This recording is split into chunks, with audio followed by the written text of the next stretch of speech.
Lucinda Williams is an American rock, folk, and country singer, songwriter, and musician from Lake Charles, Louisiana. She has released 15 albums spanning from 1979 to 2020, and unusually, she seems to have got more prolific later on in her career. Hi, my name's Dan. So this was Lucinda's sixth album. And for me, I have come across it before, but only a couple of years ago when I reviewed another of her albums for a blog that I was doing for a while.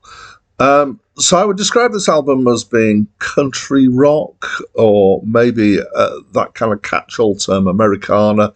It's kind of somewhere in that space. I would say if you like Sheryl Crow, got to be careful not to say Sheryl Cole there because I get the names mixed up. If you like Sheryl Crow, you might very well like this. It's kind of lightish rock with country and blues elements in there.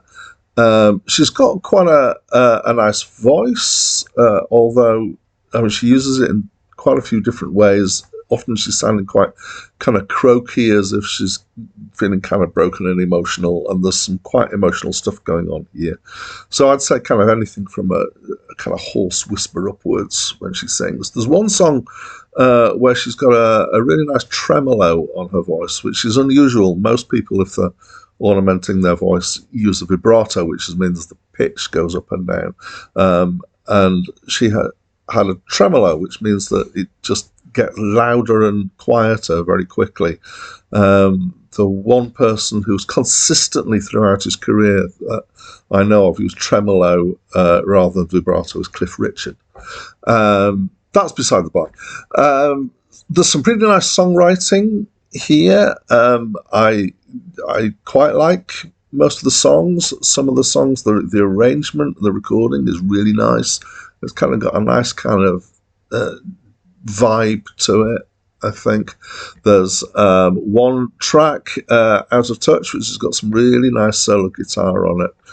At times, it definitely reminded me, as I said, of Sheryl Crow, and her voice occasionally reminded me of Sheryl Crow as well.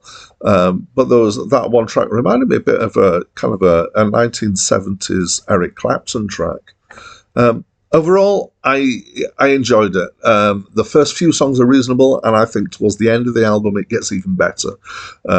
So from about halfway onwards, each song has quite a distinct feel to it. The last track is quite unusual. It couldn't quite work out what she's singing about. Not because I couldn't hear the words, but I couldn't decipher what she's talking about much. I think my favourite track is a track. This is kind of like a blues gospel thing in the middle, called "Get Right with God." So I liked it. What do you think? Please let me know in the comments below. That's it from me for now. 'Cause I want to get right with God. Yes, you know you got to get right with God. I was asleep on a bed of nails till my back was torn and bleeding in the deep.